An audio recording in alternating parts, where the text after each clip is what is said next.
and I'll try to solve the problem as a member of the press. So I'm just simply trying to solve problems from an overreaching government. I think that's very admirable of you, but you understand as a legislature, as a Republican, most likely you're going to be in the minority. And I'm okay with that. And you're not going to be able to solve all problems. But at least you've got a platform to do it, whereas I don't have a platform right now. So I just want to make change, and I'm not seeing change happening. I just see, as a man that's been around for a few decades, that sees our society keep getting worse and worse and worse. And we have more and more homeless, we have more and more drug use, we have more of these systemic problems that I think that overreaching government and government that I see as segregationist government that wants to drive wedges between people instead of uniting people, and the whole political party system, I think, is messed up too. Again, my opinion, I don't know if I can change any of that, but if you don't try to change anything, nothing will ever change. And that's exactly why I went into the legislature. Absolutely right there. So as I said, you and I probably agree on far more than we would disagree. Unfortunately, I just got really pissed off, and now I'm running. So let's look at what you're going to now cause. As minority leader of the Assembly Republican Caucus, one of my goals is to help us get out of that minority position. And you're going to limit the amount of time now that I have, time and money that I'm going to have available to help other candidates that have a decent chance of winning, getting us out of the minority, to work on issues, to protect the governor's vetoes, and to work with the governor on addressing some of those exact same issues of homelessness, on drugs, that have been instituted or created by the Democrats on their weak policies on drugs, on their weak policies on education, weak policies on economics, businesses as a whole.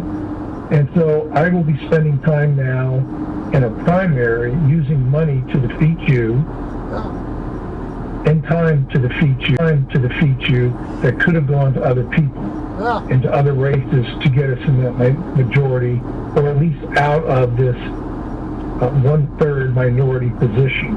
Yeah, I see what you're talking about. So that's the issue that you're causing, sir. Yeah. How do you feel about that? The governor, when I've tried to communicate with the governor these problems, has ignored me too. So I don't really know if I care about what to me seems like something that's just going to leave the system the way the system is. And I'm a guy that likes to think about a lot of things and put a lot of thought into it. And cost balance analysis, and try to weigh out the positive and the negative. And part of it is right. I'm a very, like I said, I'm very disillusioned with the system, and I'm very upset about how the government has treated me and my business. And I believe that the government treats other people even worse than they treat me. And if I'm this upset, and they're doing worse things to other people that I do see out there in society, do I care if I upset the apple cart very much? And that's a question that I can ponder and ask myself. What's the benefit to upsetting the apple cart? How can I make change? My goal is to make change. So if you've got suggestions or things we can talk about, that's where I'm coming from.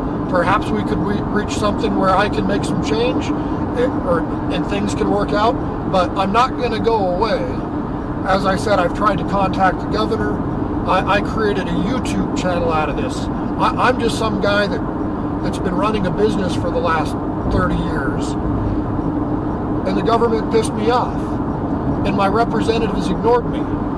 And the government abuse keeps going on. And yesterday I had a hearing with the DMV because I'm in the transportation business. And the DMV has written me 3 citations for $21,000. This is after the Nevada Transportation already put me on trial for these same basic incidents. Oh, did you just hear double jeopardy in our system? But you know what now Director Tanya Laney has done, or Director DMV, now retired Julie Butler, did? I've told all these people all these problems, and what I see in our government and what our governor has allowed to continue to happen is just wrong. They don't get to make up fake regulations, they don't get to make up fake laws, and then when somebody speaks out about them making up these fake regulations and fake laws, they don't get to issue this man and his business citations and try to screw with it. So you talk about a waste of your time, sir. So for the last 6 years, I've been suffering under fake regulations, trying to solve these problems, and my elected officials have done nothing. These fake regulations and fake laws have cost me hundreds, if not probably millions of dollars in damages. And nobody wanted to listen.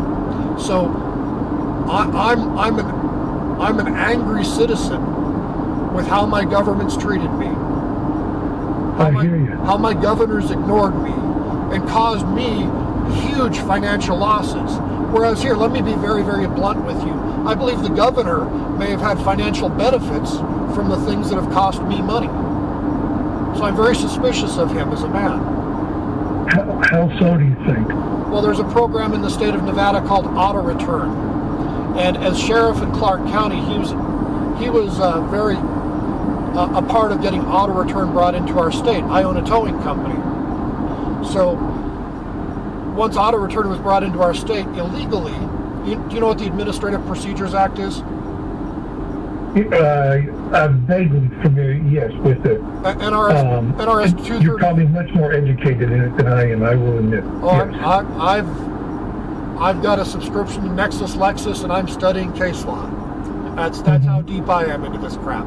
How deep I never wanted to be. Anyways, how do we solve the problems? We're going to explain it. You know, you were saying that you also you're a First Amendment freedom of the press, and that you're a press individual.